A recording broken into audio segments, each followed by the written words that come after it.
Shalom, selamat pagi Bapak Ibu Saudara, baik yang ada di tempat ini maupun yang ada di rumah.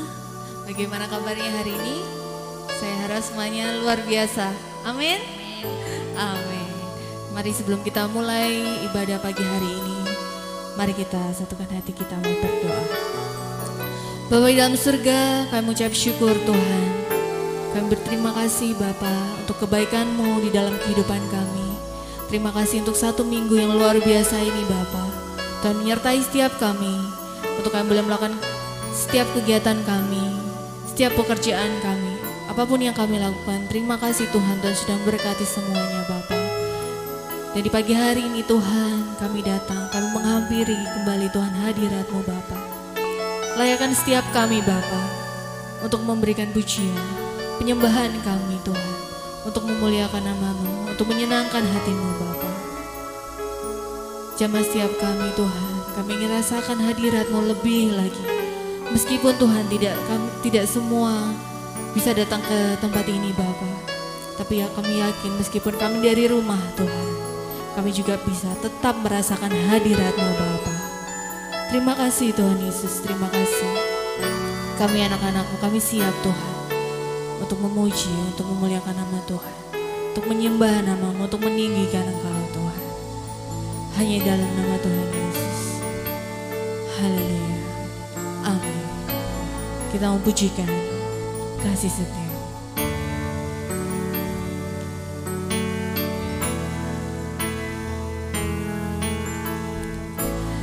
Kasih setiamu yang ku rasakan lebih tinggi dari langit biru.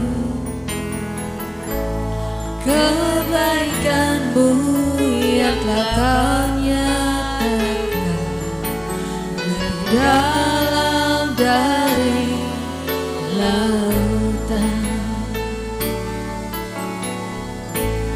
Berkat-Mu yang telah ku terima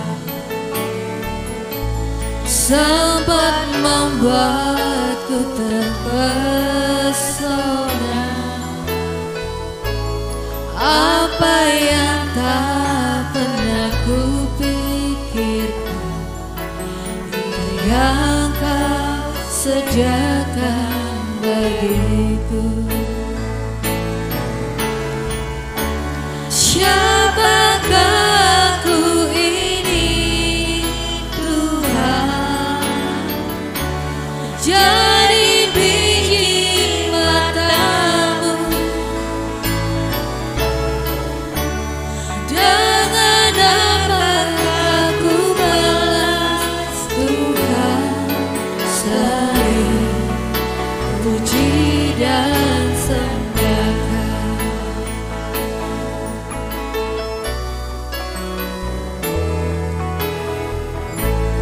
Kasih setia yang ku rasakan lebih tinggi dari langit biru. Kebaikan-Mu yang telah Kau nyatakan lebih dalam dari lautan. Berkat-Mu yang telah ku terima sempat membuatku terpesona. Apa yang tak pernah ku pikirkan, itu yang Kau sediakan bagiku.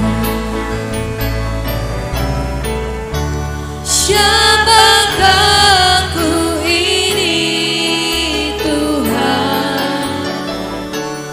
Jadi biji mata-Mu, dengan apakah ku balas Tuhan selain puji dan sembahkan.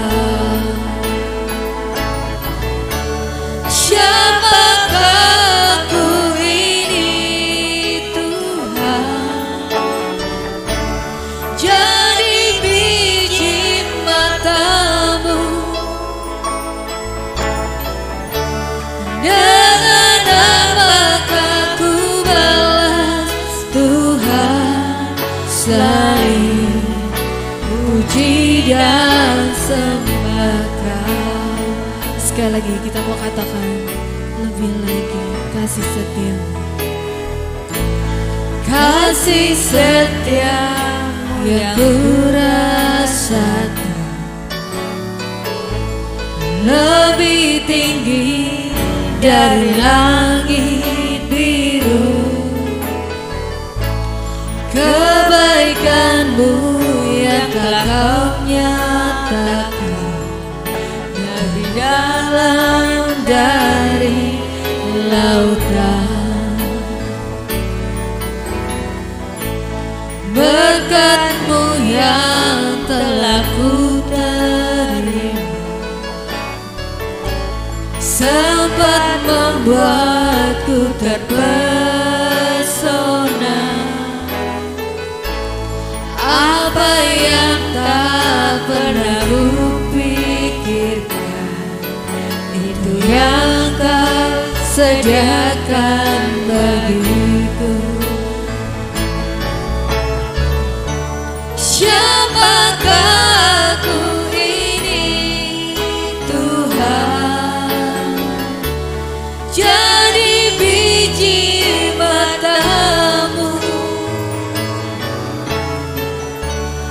Dengan apakah ku balas Tuhan selain puji dan sembah Kau?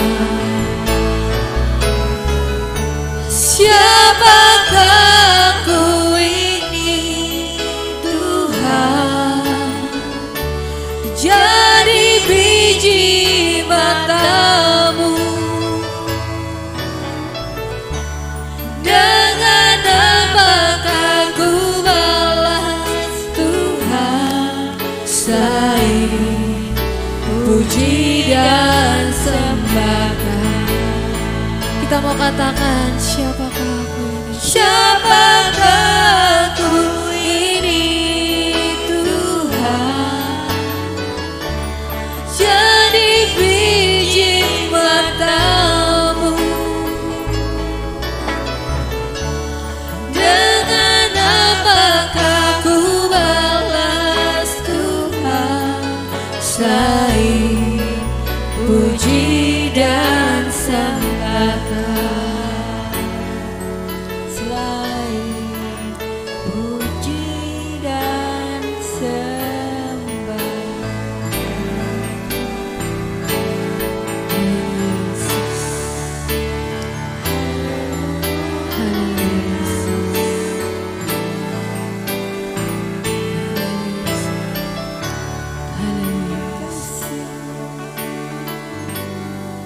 Terima kasih Tuhan.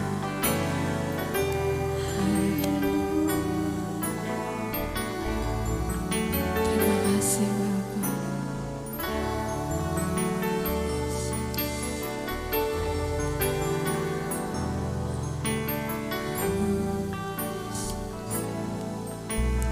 Kita memujikan,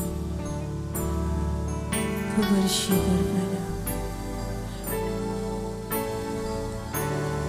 Ku bersyukur padamu Tuhan, buat kasih setiamu di dalam hidupku.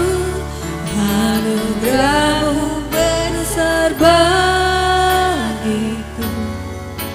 Di setiap langkahku ku menyembah-Mu.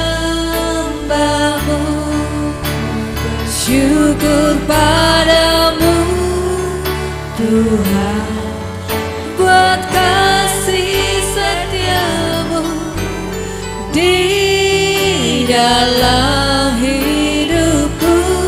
Anugerah-Mu besar bagiku.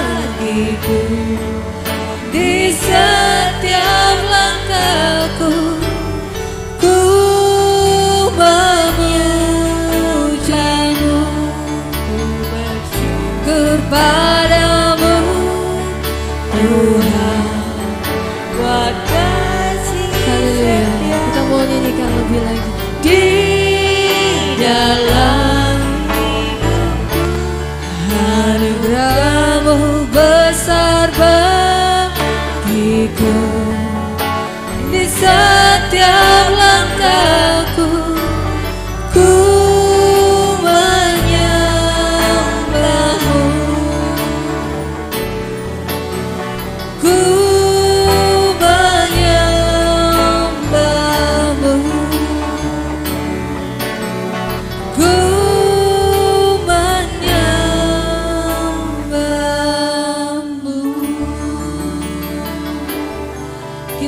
sembah Dia.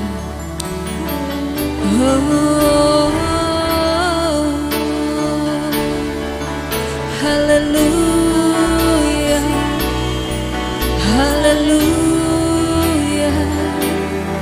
Kami datang padamu Tuhan. Haleluya, haleluya.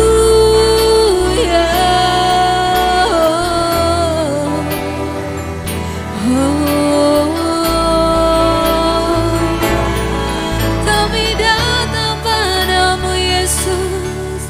Kami menyembahmu. Kami tinggikan Engkau Tuhan. Kami agungkan nama-Mu. Terima kasih, terima kasih Bapa. Haleluya, haleluya. Yesus, ini kami Tuhan, ini kami ya Bapa. Kami datang padamu. Kami bersyukur, kami bersyukur Tuhan. Haleluya, haleluya. Kau Allah yang luar biasa, Kau Allah yang luar biasa Tuhan. Yesus,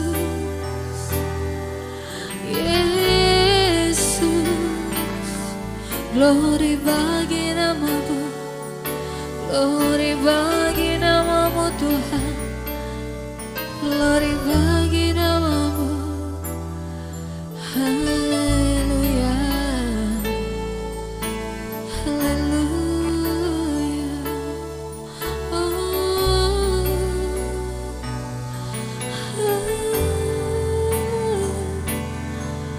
Yesus,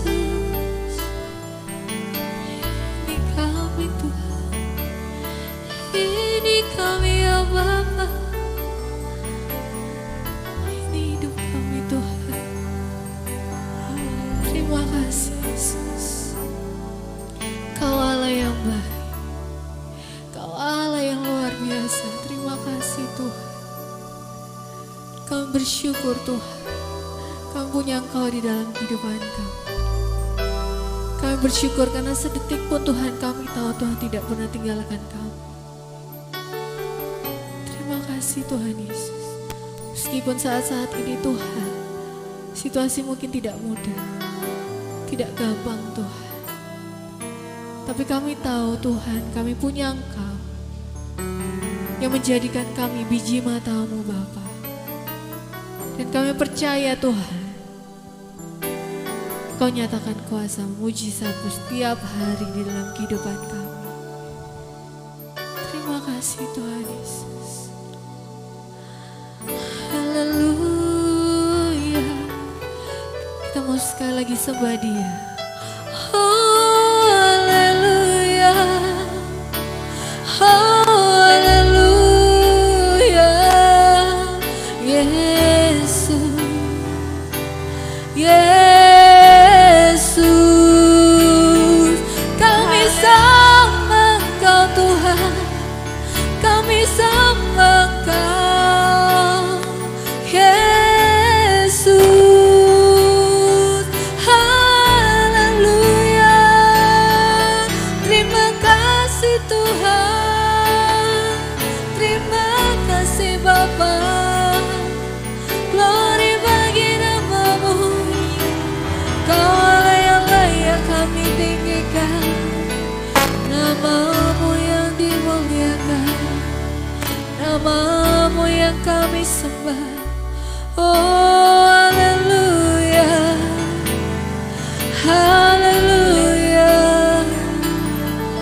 Terima kasih Tuhan, terima kasih. Syukur bagi nama-Mu. Haleluya. Di pagi hari ini Bapa, kami kami datang. Kami siap Tuhan untuk muji, untuk membesarkan nama-Mu lebih lagi.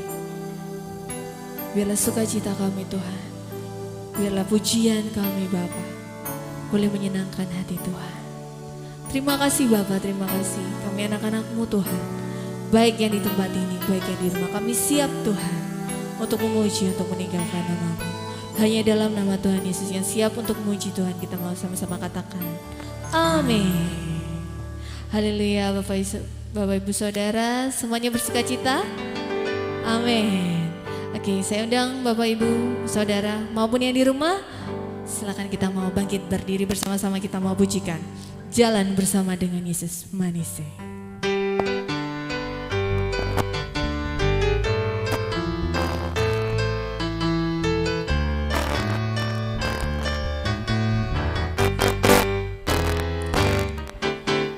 Jalan bersama Dia, pasti ada sukacita. Jalan bersama Yesus, hatiku kan sejahtera. Oleh karena kasih-Nya, hidupku selalu bahagia. Oleh karena cinta-Nya, damai di hatiku. Kita mau katakan sekali lagi. Jalan bersama Dia, pasti ada sukacita. Jalan bersama Yesus, hatiku kan sejahtera. Oleh karena kasih-Nya, hidupku selalu bahagia. Oleh karena cinta-Nya, damai di hatiku. Jalan bersama dengan Yesus manise, selalu manise. Hidup di dalam Tuhan Yesus manise, selalu manise. Bersama Dia, bersama Dia, bersama Dia, bersama Dia, sungguh manise. Jalan bersama Dia, pasti ada sukacita.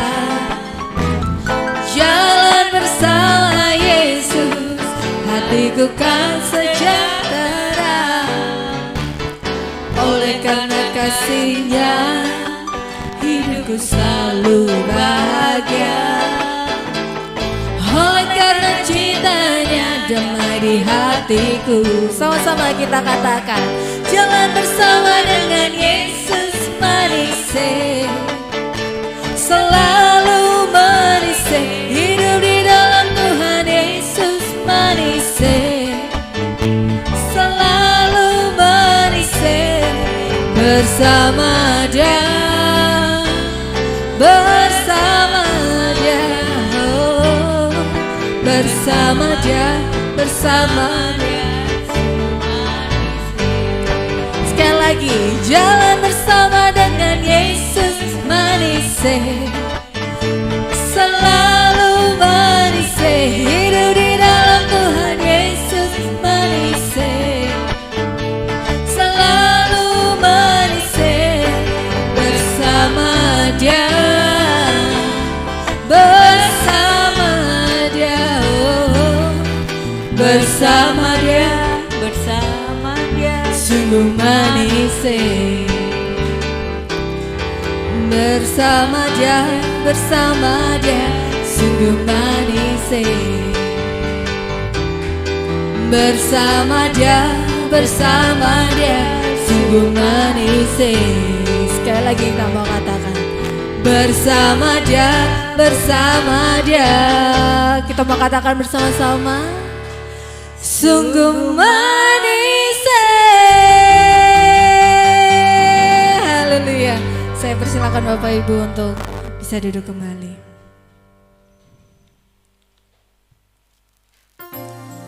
Kita mau siapkan hati kita mau terima firman Tuhan.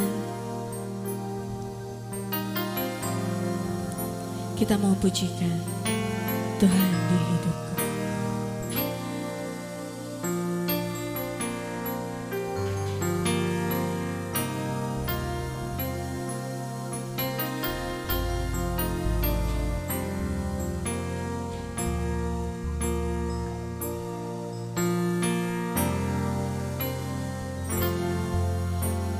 Di telapak tanganmu tertulis namaku, di dalam genggamanmu seluruh hidupku. Sungguh bangga ku punya Bapa sepertimu, yang tak pernah melupakanku. Di tengah badai hidup kau menemaniku, di atas gunung batu kau bawa hidupku. Sungguh bangga ku punya Bapa sepertimu, yang tak pernah meninggalkanku. Ku nyatakan Engkau Tuhan di hidupku, Tuhan di setiap ucapan dan perbuatanku. Ku nyatakan Engkau Tuhan di hidupku, Tuhan yang selalu ku sembah di setiap nafasku. Kita mau katakan lebih lagi. Di telapak tanganmu tertulis namaku, di dalam genggamanmu seluruh hidupku. Sungguh bangga ku punya Bapa sepertimu, yang tak pernah melupakanku. Di tengah badai hidup kau menemaniku, di atas gunung batu kau bawa hidupku.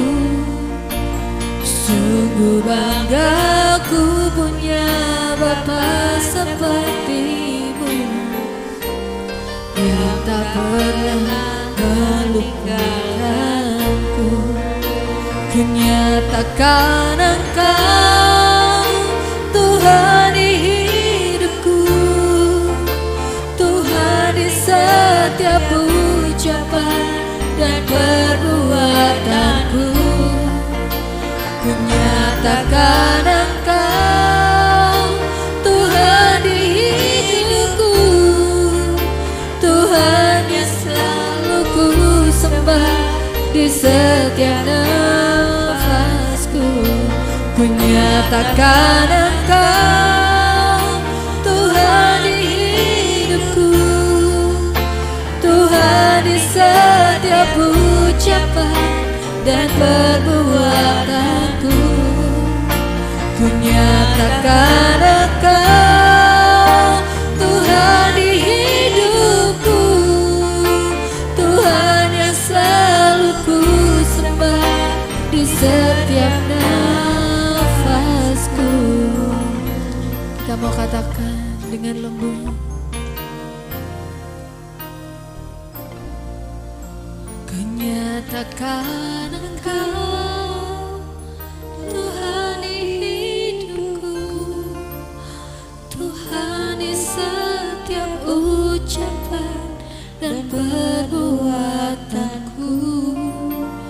Ku nyatakan Engkau Tuhan di hidupku, Tuhan yang selalu ku sembah di setiap nafasku. Ku nyatakan Engkau Tuhan di hidupku, Tuhan di setiap ucapan dan perbuatanku. Ku nyatakan Engkau Tuhan di hidupku, Tuhan yang selalu ku sembah di setiap nyatakan Engkau. Saya serahkan kepada hamba-Nya. Tuhan di setiap ucapan dan perbuatanku, nyatakan Engkau Tuhan di hidupku. Tuhan yang selalu ku sembah di setiap nafasku.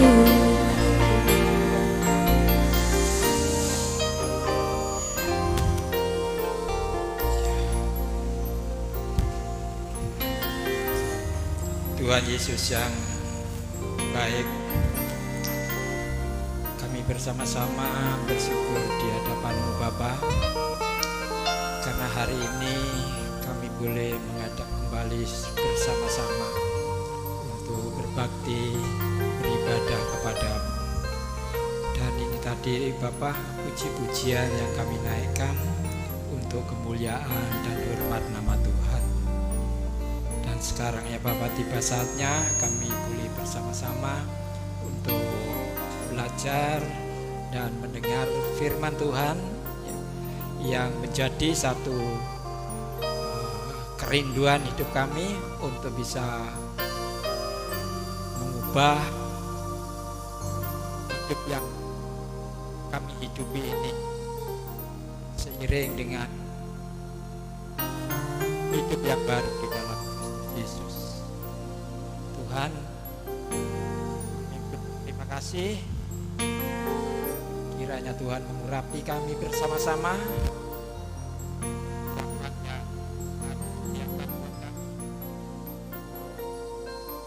Ajar kami supaya kami bisa memahami kebenaran firman Tuhan.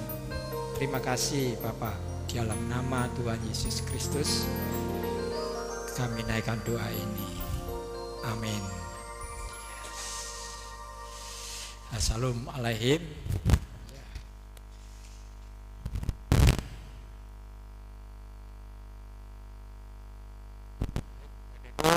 Percaya Bapak Ibu baik-baik ada di tempat masing-masing.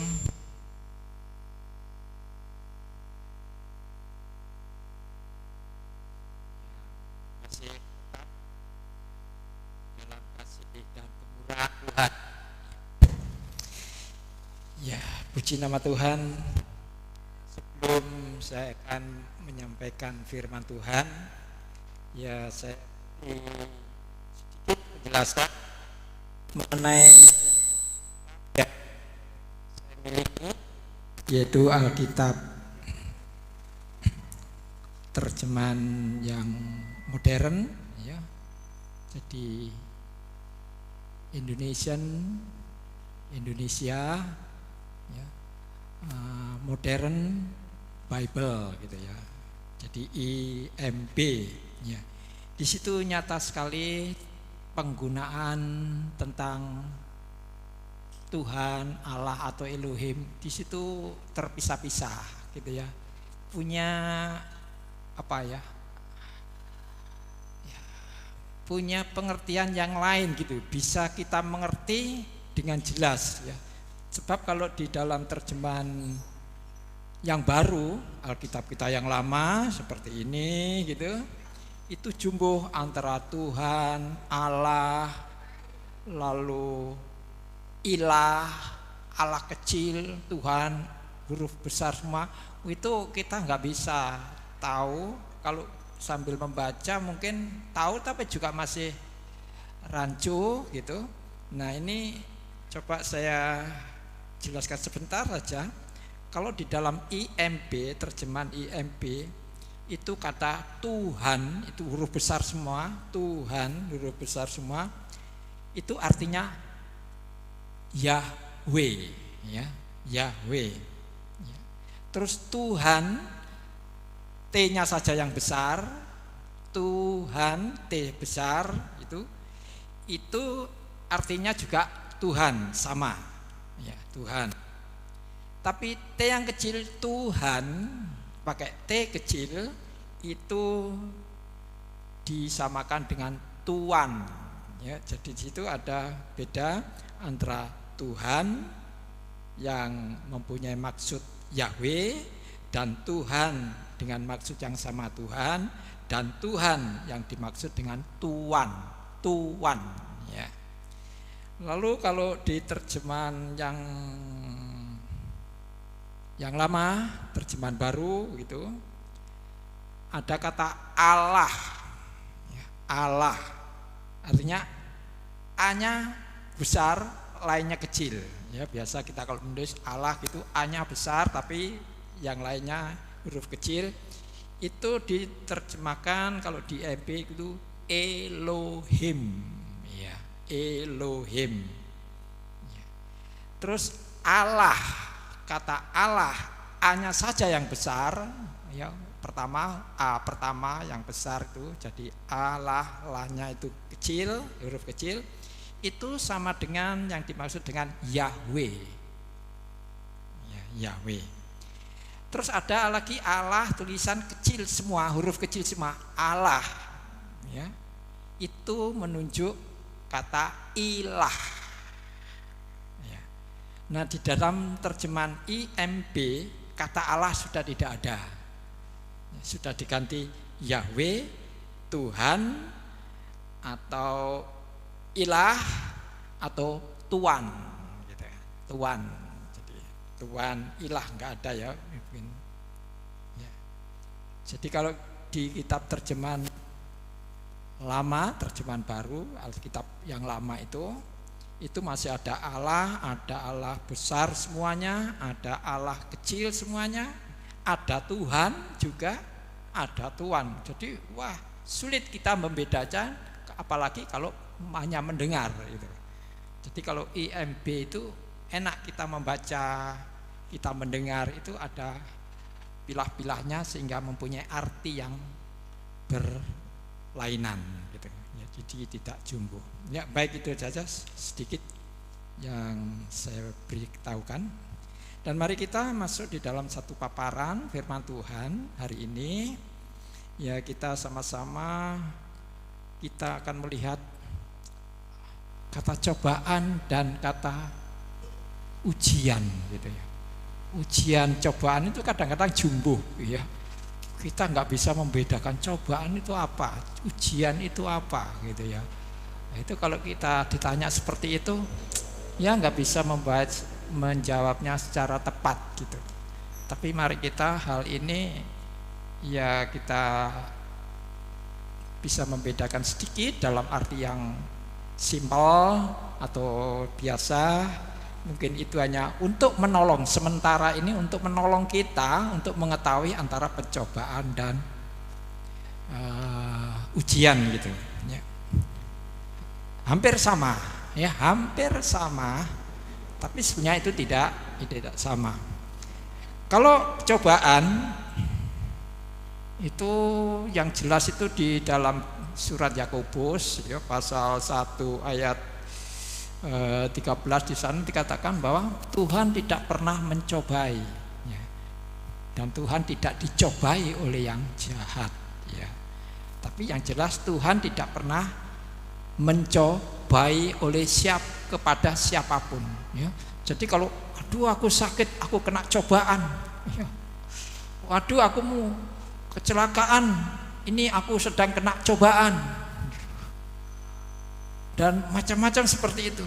Itu sebetulnya kalau Yakobus menjelaskan itu bukan cobaan yang datangnya dari Tuhan gitu, atau dari Elohim, tidak ya. Itu karena keinginan manusia saja ya. Keinginan manusia, ada keinginan, lalu keinginan itu kuat lalu dikerjakan gitu. Itu maka masuk ke dalam satu pencobaan, dan itu kalau membuahkan dosa maka terjadi satu kematian atau kebinasaan, itu cobaan. Nah, kalau ujian itu sepertinya Abraham waktu mempersembahkan yaitu Ishak gitu. Nah, di situ Tuhan sudah membuat satu statement atau satu janji dulu, atau satu kad kata-kata dulu. Jadi Tuhan meminta, ya. Walaupun dikata pasal berapa, Kejadian pasal 22 kalau nggak salah itu ayat 1 mengatakan maka dicobailah Abraham gitu ya. Pakai kataan cobaan, tapi sebenarnya itu bukan cobaan gitu. Karena Tuhan tidak pernah mencobai gitu loh. Yakobus tuh menjelaskan Tuhan tidak pernah mencobai. Nah kok Perjanjian Lama, Kejadian mengatakan Tuhan mencoba Abraham, mencobai Abraham. Loh, kalau gitu gimana? Kan Tuhan itu Perjanjian Lama mencobai, Perjanjian Baru kok nggak mau, kok nggak mencobai.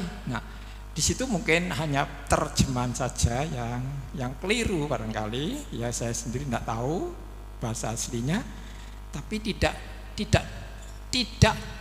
pernah mencobai siapapun juga. Nah kalau Tuhan mengatakan ayat 2 sebelumnya, ambillah anakmu, hai Abraham, ambillah anakmu yang kau kasih yang tunggal itu, ya, bawalah untuk dipersembahkan gitu ya. Nah itu artinya di situ itu Tuhan tidak mencobai, tapi disitulah tempatnya Tuhan menguji.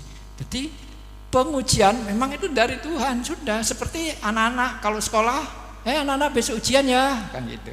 Atau 1 minggu lagi ujian, ada pemberitahuan. Demikian juga waktu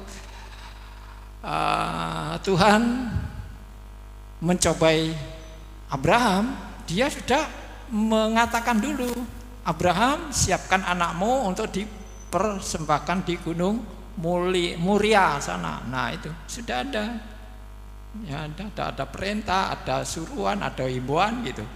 Tapi kalau di Yakobus memang nggak terjadi, itu hanya tidak dari Tuhan, dari keinginan ya, dari situlah keinginan. Ya dari situ lalu melebar, mari kita baca di dalam satu ayat Amsal ya, Amsal 20 ya, ayat 24.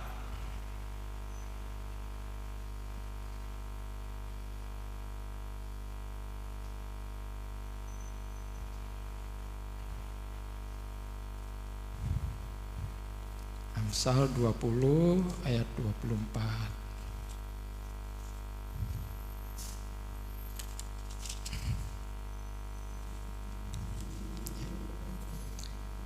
Coba.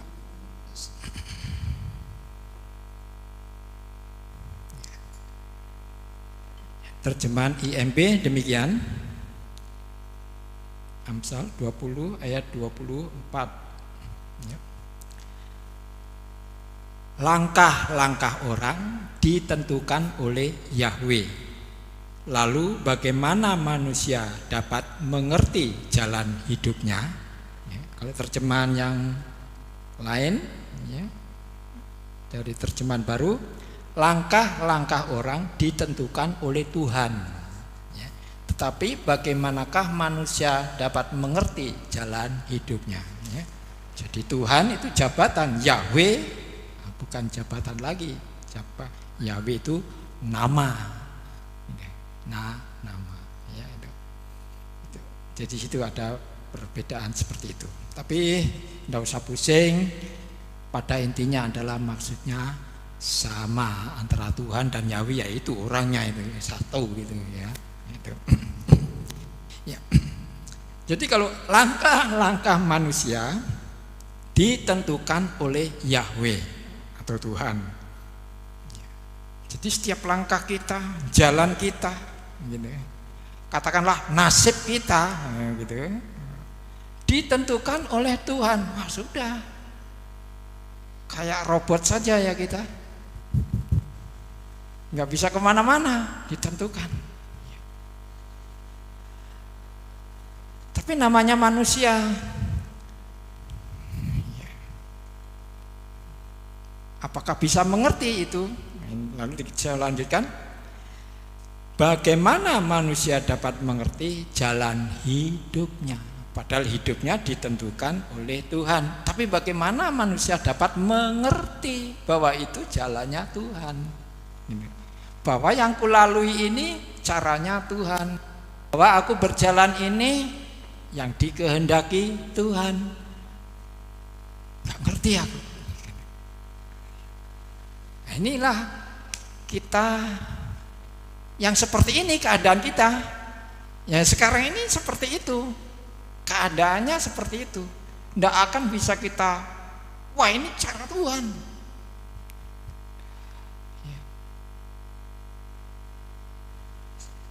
Jadi kita tidak tahu. Tapi sebetulnya memang itulah langkah-langkah kita yang ditentukan oleh Tuhan. Kan enak kalau ditentukan oleh Tuhan. Kan jalannya licin terus kayak jalan tol bebas hambatan. Ya. Tapi lihatlah ya, bahwa segala hidup ini tidak semulus apa yang kita bayangkan waktu kita ingin bersama Tuhan. Atau kalau kita ingin beribadah kepada Tuhan, wah maka hidupku akan pelenceng gitu. Tidak ada apa-apa, tidak ada cobaan, tidak ada kesulitan, tidak ada sakit penyakit. Namun di tengah-tengah jalan, tidak jauh dari start itu, kita sudah menemui banyak masalah, banyak hal, ya, banyak kesulitan, banyak tangisan.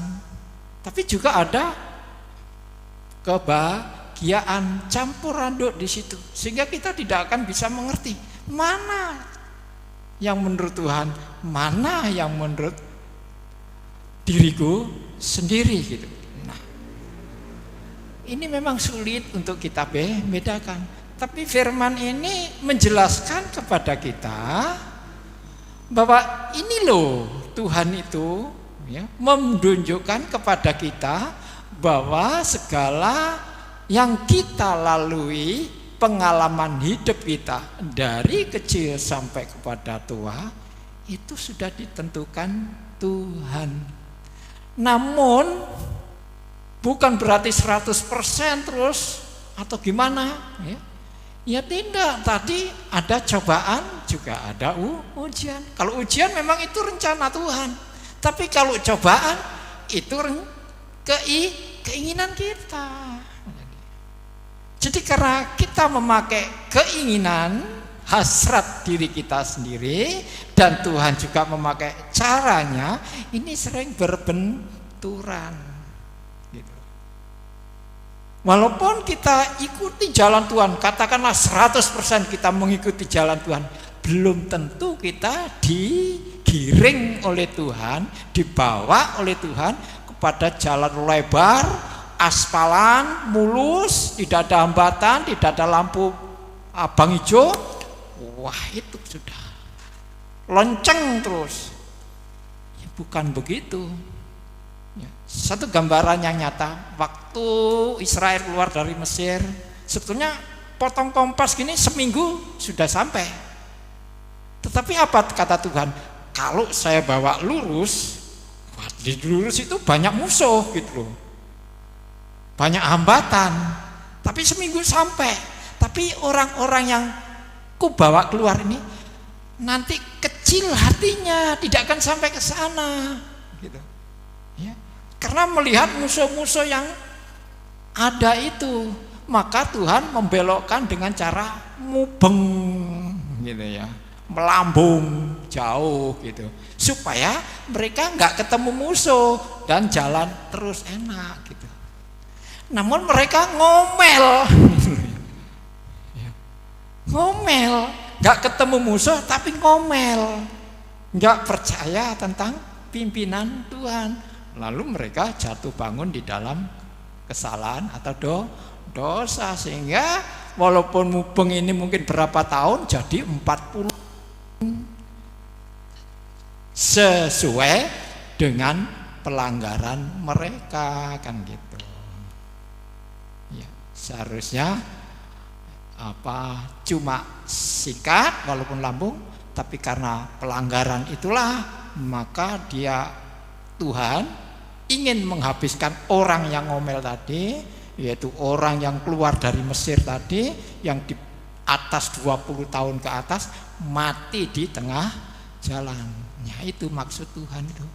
Tapi walaupun dibawa keluar keliling, mereka juga tidak setuju. Mereka juga tetap ngomel, mereka punya alasan macam-macam. Nah itu. Jadi ini loh manusia, ya. Kita ini seperti itu. Jadi Tuhan membawa kita ke dalam satu perjalanan hidup kita ini, tapi karena banyak dalih, banyak keinginan, maka itulah kita jadi cross dengan maksud Tuhan. Nah ini yang dikatakan pada waktu kita berjalan dipimpin Tuhan enak. Tapi pada saat ada persimpangan jalan, mungkin perempatan atau pertigaan, nah kita melihat dulu. Ya. Tuhan membawa kita jalan, tahu-tahu ada perempatan. Kemana ini? Lurus, belok kanan, atau belok kiri? Ada pilihan buat kita. Mungkin kita kurang peka terhadap pimpinan Tuhan, kurang peka terhadap suara Tuhan, sehingga kita berhenti. Kita harus berhenti dan menentukan pilihan. Pilihan bisa dari Tuhan kita terima, tapi pilihan bisa juga dari hasrat atau keinginan kita. Inilah maka kita jatuh di dalam satu pencobaan. Jadi kita itu memang tidak mengerti, dikatakan tadi, bagaimana manusia dapat mengerti jalan hidupnya. Nah, jadi kalau Tuhan menentukan langkah-langkah kita, tapi bagaimana kita harus mengerti jalan hidup kita, sebenarnya kita tinggal enak saja. Enaknya apa? Kita harus percaya sama Tuhan, bahwa ini loh jalan Tuhan. Percaya. Tapi karena kita kurang percaya atau kurang mendengar, maka kita jatuh di dalam pencobaan. Karena keinginan, saya enak ke sana, enak jalan ke kiri atau jalan ke kanan atau lurus. Seharusnya Tuhan harus belok, kita lurus saya.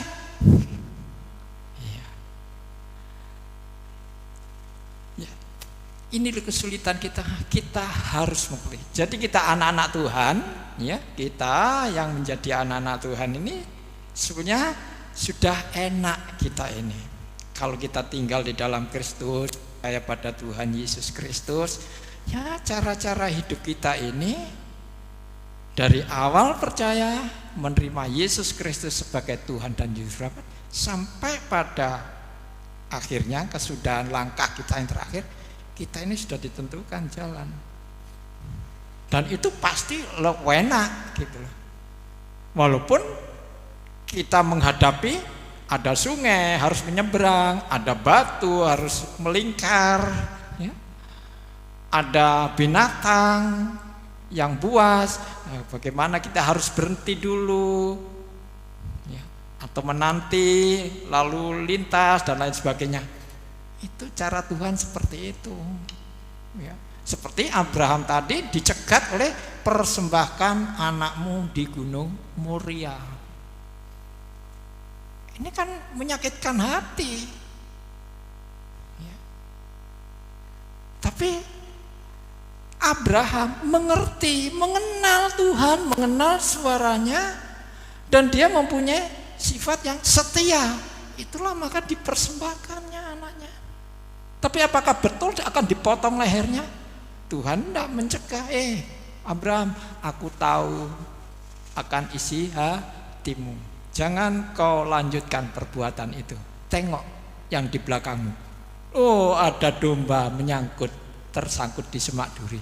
Itu yang walaupun diarahkan kepada satu hal yang merupakan satu gimana gitu, pertanyaan yang besar, tapi kalau memang itu cara Tuhan, Tuhan pasti memberikan satu satu cara yang sangat manis punya. Kan kita nggak pernah tahu kalau kita sakit ini dari Tuhan. Atau pandemi sekarang inilah kata ini dari Tuhan atau dari yang jahat. Ya kita nggak usah menuduh negara Amerika atau Cina, nggak usah. Ini dari Tuhan atau dari si jahat. Ya kita tidak akan bisa menjawab secara pasti, nggak bisa. Kalau ini dari Tuhan, terimalah. Bagaimana risikonya? Iya, ayo. Tapi kalau dari jahat, ya pakailah kekuatan yang dari Tuhan, lawanlah itu. Awal-awal mula, ya mungkin ada gereja yang menengking, dalam nama Yesus, ya, COVID-19 hancurkan, usir dalam nama Yesus. Mungkin ada gereja yang seperti mungkin loh ya, saya nggak tahu. Mungkin Anda seperti itu. Karena apa? Karena dianggap virus ini dari jahat, maka ditengking, pokoknya gimana gitu, ditolak lah gitu. Tapi kalau benar dari Tuhan, mengapa harus ditolak? Ya harus diterima. Toh Tuhan nanti akan memberikan cara-cara yang manis untuk bisa menghindari atau ya tubruan sekali dengan si virus tadi. Tapi Tuhan sudah memberi jaminan kan gitu. Seperti ini ya. Jadi kenyataan hidup itu seperti ini. Jadi seandainya manusia itu tahu cara hidupnya ditentukan oleh Tuhan, persis tahu seperti skema gitu, wah enak kita. Tapi dasar kita tidak mengerti, kurang mengerti, maka kita mengalami satu kesulitan. Itulah kesulitan itulah kita diperhadapkan kepada satu persimpangan jalan. Nah disitulah sering-sering kita jatuh di dalam pencobaan. Jadi bukan dari Tuhan. Nah untuk menghadapi itu bagaimana? Kalau kita menghadapi persimpangan itu, nah ini loh yang harus kita perhatikan. Jelas kita tidak peka terhadap jalannya Tuhan, jelas kita. Kalau sudah persimpangan jalan, kiri kanan atau lurus, jangankan kiri kanan lurus, ya atau tidak saja banyak kelirunya. Ya atau tidak, sulit juga ya. Apalagi tiga misalkan. Nah ini disinilah kita harus berhenti ya. Coba kita baca di dalam Yesaya pasal 30 ya.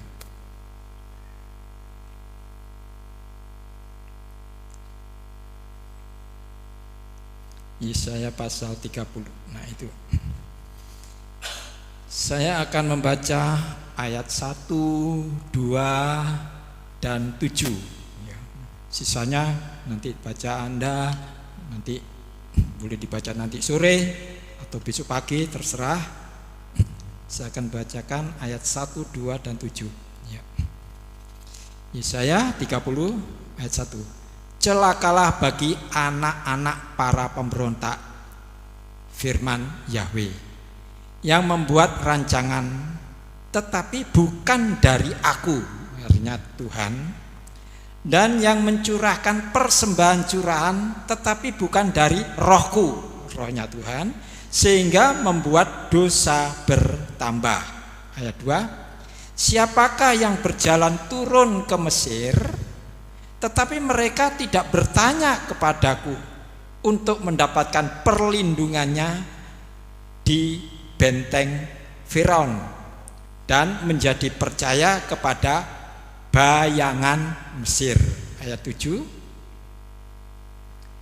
Pertolongan Mesir sia-sia dan tidak berguna, sebab itu aku menamainya begini: kekuatan mereka adalah untuk duduk diam ya.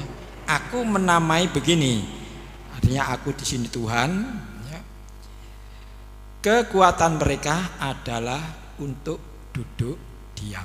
Artinya kalau ada orang berniat tadi pemberontak tadi seperti ayat 1-2 atau mempersembahkan tapi bukan kehendak Tuhan ya, lalu pergi ke Mesir tapi bukan dengan pimpinan Tuhan gitu. Itu artinya pemberontakan seperti itu. Nah, karena apa? Karena bingung. Di negerinya sendiri ini mau hidup mencari damai, nggak ada damai gitu, nggak ketemu. Karena apa nggak ketemu? Ya, ingin hidup makmur, ingin hidup tenang, nggak ketemu. Karena apa? Karena menyimpang dari cara Tuhan, tidak mau menyembah Tuhan, tidak mau setia, tidak mau menurut ketetapannya, hanya keinginannya sendiri. Jadi ini loh, melalui hal-hal seperti ini mengalami satu kesulitan. Dengan kesulitan ini maka mencari pertolongan kemana? Ke Mesir kan gitu. Ya, ini Mesir itu kehidupan mula-mulanya gitu, kehidupan lamanya kan gitu. Di Mesir wah banyak roti, banyak timun, banyak daging kan, ada kuburan lagi di sana. Wah, sudah cuma Pak sana kan enak gitu. Maka kembalilah ke Mesir gitu. Ini loh cara seperti ini ya, kita ini gambarkan seperti ini ya. Jadi walaupun sudah di dalam Kristus, di dalam Yesus, kita masih mengalami kesulitan cara-cara hidup kita. Maka itu ndak ayal lagi kalau banyak-banyak orang Kristen juga ikut-ikutan korupsi ya, ikut-ikutan berbohong, ikut-ikutan melakukan kekerasan dan kejahatan dan macam-macam seperti itu ya. Kan itu semua tidak dikehendaki Tuhan, tapi mengapa mereka seperti itu? Ya itu karena dorongan hatinya untuk melakukan seperti itu. Tapi Tuhan itu sebenarnya kalau mengalami kesulitan seperti itu, sebenarnya kekuatan mereka adalah duduk diam, artinya nantikan. Dia mau disik ya. Kalau sudah bingung, nggak bisa ada keputusan ya, tidak pandai memutuskan sesuatu, dia mau duduk diam di bawah kaki Tuhan Yesus Kristus, di bawah Kristus gitu.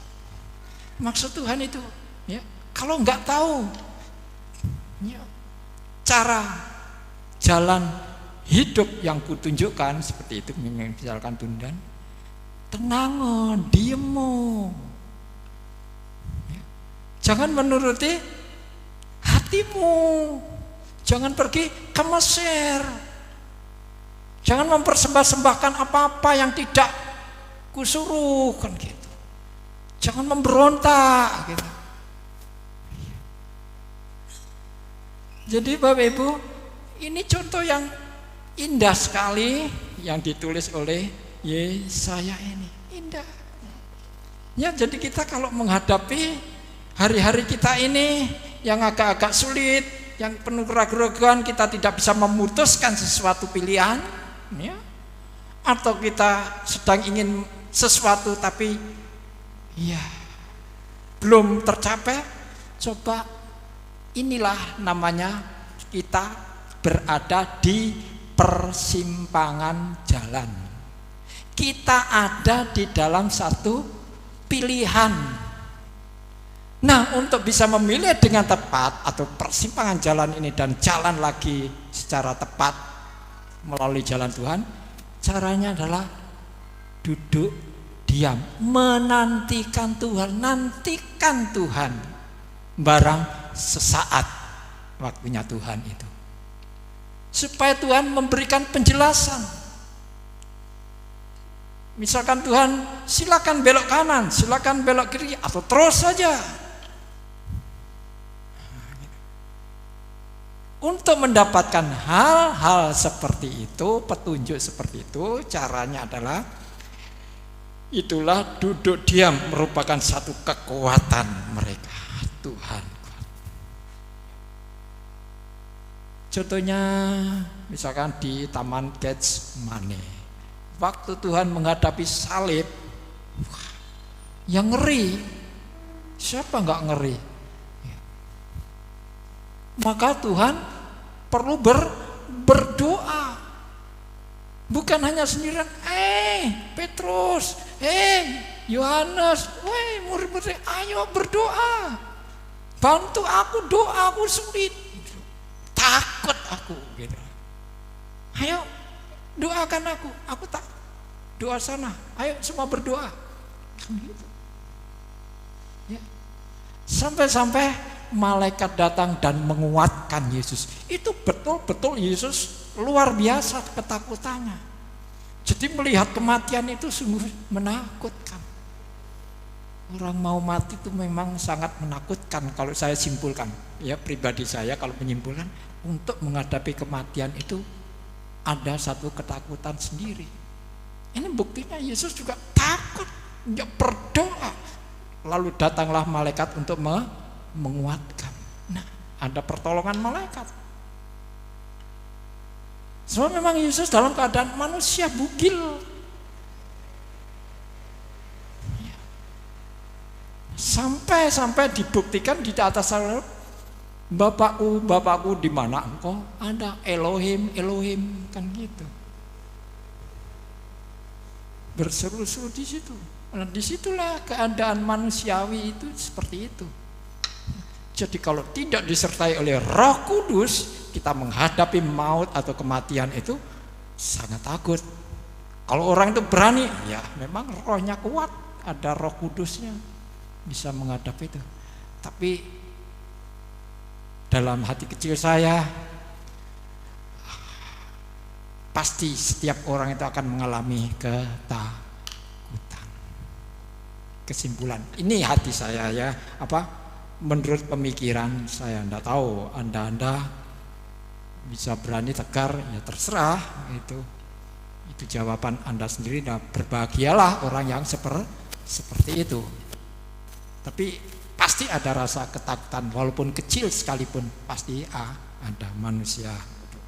Jadi kekuatan mereka adalah untuk duduk diam. Inilah Bapak Ibu, ini kurang kita ya, di dalam diri saya ini kurang duduk diam ya, kurang bisa menanti lawatan Tuhan, nggak telaten ya. Mungkin harus memakan waktu 3 hari, 7 hari. Siapa yang telaten ya, wong bahayane wis cedak gitu ya. Kan seperti itu ya, kita kurang tahan seperti itu. Ini merupakan satu firman, ini merupakan satu peringatan buat kita kalau kita mengalami bahwa kita sudah sampai di persimpangan jalan mana yang harus kita lalui ya. Inilah manusia tidak mengerti jalannya sendiri walaupun sudah ditentukan oleh Tuhan ya. Nah. Harus ada duduk diam. Kita baca lagi di Yesaya 40 ayat yang terakhir hari dari Yesaya 40 ayat 31.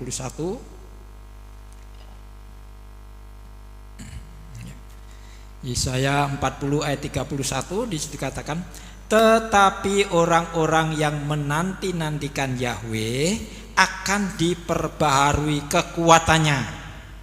Mereka akan naik dengan sayap seperti Raja Wali. Mereka akan berlari dan tidak menjadi lesu. Mereka akan berjalan dan tidak menjadi lelah. Jadi hasil daripada menanti Tuhan sampai dilawati Tuhan, ini loh, ada kekuatan baru yang muncul yang tidak kita bisa dapatkan sebelumnya. Ada kekuatan baru. Wah, seperti Raja Wali. Wah, hebat ini. Jadi Bapak Ibu, kita perlu ya, firman Tuhan itu adalah satu hal yang sangat luar biasa kalau kita betul-betul mempercayainya. Tuhan itu saya kira tahu kok kalau kita kesulitan gitu. Tuhan itu pasti tahu.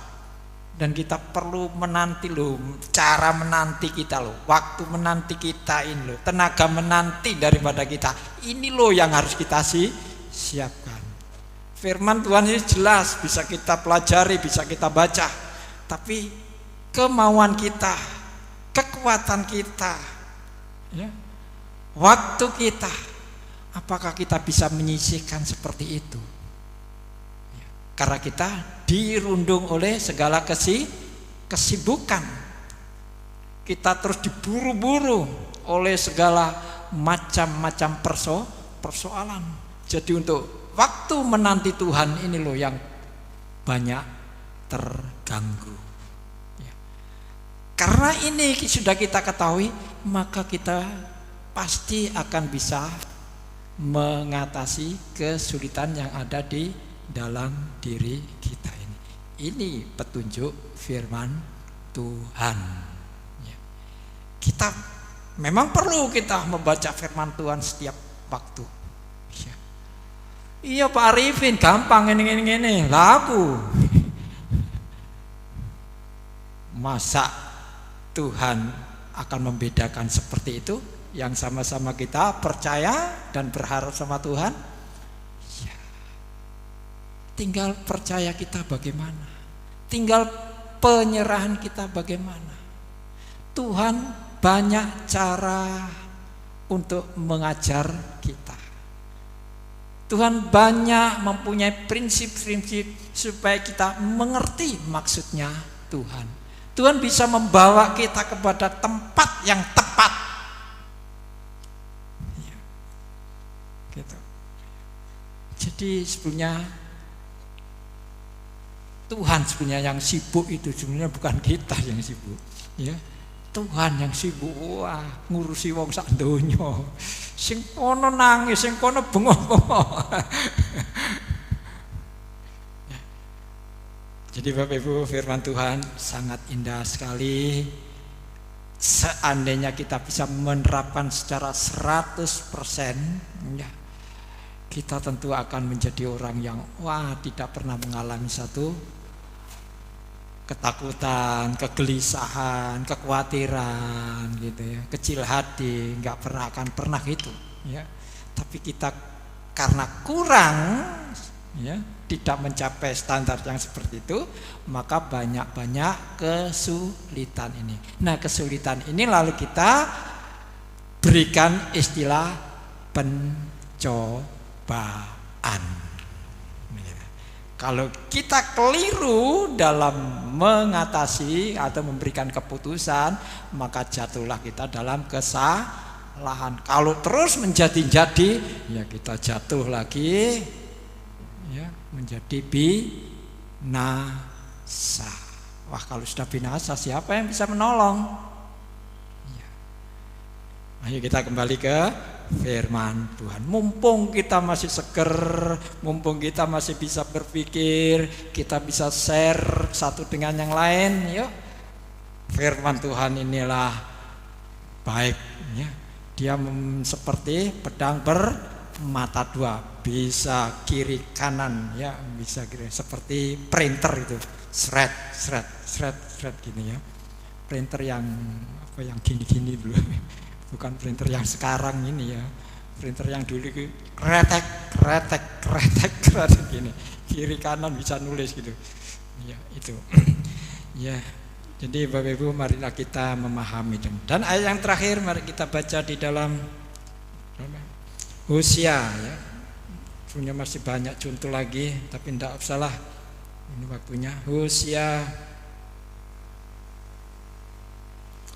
pasal 14 ayat yang 9. Hosea 14 ayat 9. Siapakah yang bijaksana dan memahami semuanya ini? Yang memahami dan yang mengetahuinya? Sebab jalan-jalan Tuhan atau jalan-jalan Yahweh lurus, dan orang benar akan berjalan di dalamnya. Namun para pemberontak akan tersandung padanya. Ya, jadi jalan Tuhan itu lurus maksudnya. Lurus itu artinya tidak ada hambatan sebenarnya. Ya, jalan Tuhan itu lurus, lenceng gitu, tidak ada hambatan. Ya. Kalau ada itu wah bisa diterjang lah gitu pokoknya gitu. Ya. Tetapi siapakah yang bijaksana dan memahaminya? Siapa yang punya kebijaksanaan atau wibawa atau hikmat ya dan bisa memahaminya? Ini loh, untuk memahami dan mempunyai hikmat ini ya masih kita perjuangkan gitu. Sebab jalan Yahweh itu lurus dan orang benar berjalan di dalamnya. Di sini orang benar. Ya. Artinya orang benar itu orang yang tidak nubruk-nubruk hukum gitu loh. Orang yang berjalan di atas hukum. Ini orang benar. Tapi kita, kalau kita sekarang ini perjanjian baru, orang yang dibenarkan ya. Bukan orang benar, tapi orang yang dibenarkan. Nah ini kita perlu.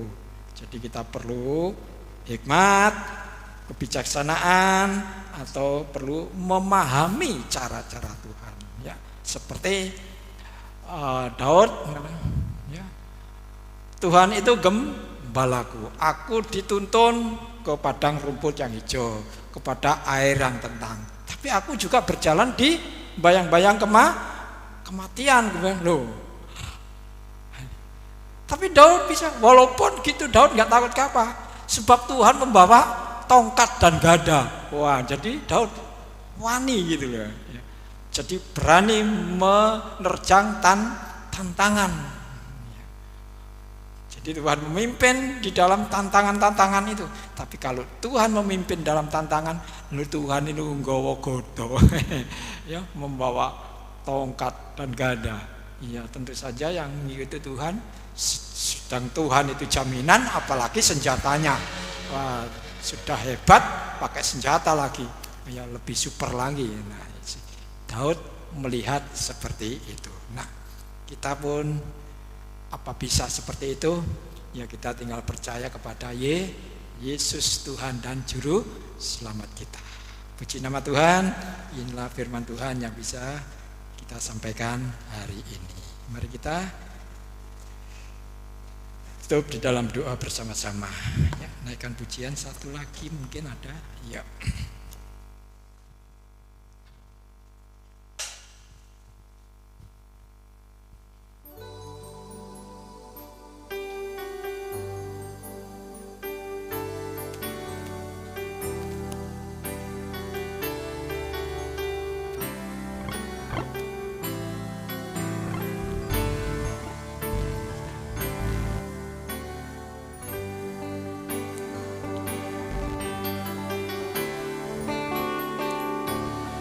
Ku beri kemuliaan dan hormat, ku angkat suara pujian, ku agungkan nama-Mu. Ku beri kemuliaan dan hormat, ku angkat suara pujian, ku agungkan nama-Mu. Sebab Kau besar, perbuatan-Mu ajaib, tiada seperti Engkau, tiada seperti Engkau. Sebab Kau besar, perbuatan-Mu ajaib, tiada seperti tiada seperti Engkau.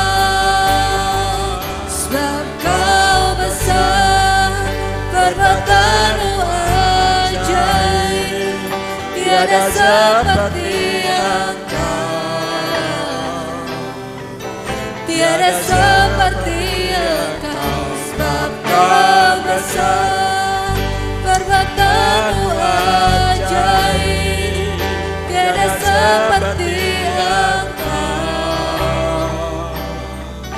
tiada seperti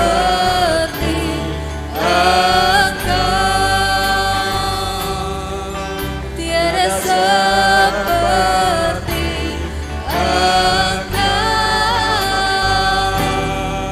tiada seperti Engkau.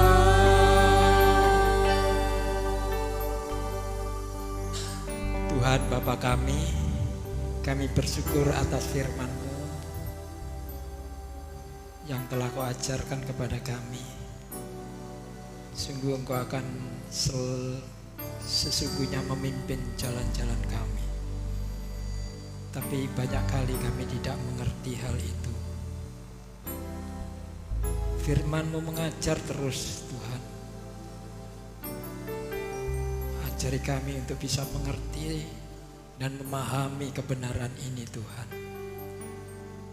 Agar jalan-jalan kami bisa seturut atau sesuai dengan kehendak Tuhan. Buat roh kami mengerti Tuhan, agar kami tidak mengecewakan hati Tuhan. Sebab Tuhan selalu bermaksud baik dan membawa kami kepada cara Tuhan sendiri yang membuat kami bisa sentosa, bisa aman, bisa tenang. Kami bersyukur atas firman-Mu Tuhan. Dan teruskanlah Bapa untuk mengajar kami, agar kami menjadi lebih cakap lagi dalam memahami kebenaran ini. Ya saudaraku, Tuhan mau memberkati kita bersama-sama. Mari kita mengangkat tangan kita untuk menerima berkat-Nya. Saudara yang kekasih, Tuhan memberkati dan memelihara saudara. Tuhan menyinari saudara dengan wajah-Nya dan memberi saudara kasih karunia. Tuhan menghadapkan wajah-Nya kepada saudara dan memberikan damai sejahtera. Terimalah berkat yang tercurah ini dan hiduplah di dalam kasih karunia Tuhan Yesus Kristus dan persekutuan Roh Kudus yang selalu menyertai dari sekarang sampai selama-lamanya. Di dalam nama Tuhan Yesus Kristus kita sama-sama mengatakan amin. Tuhan Yesus memberkati. Sampai jumpa.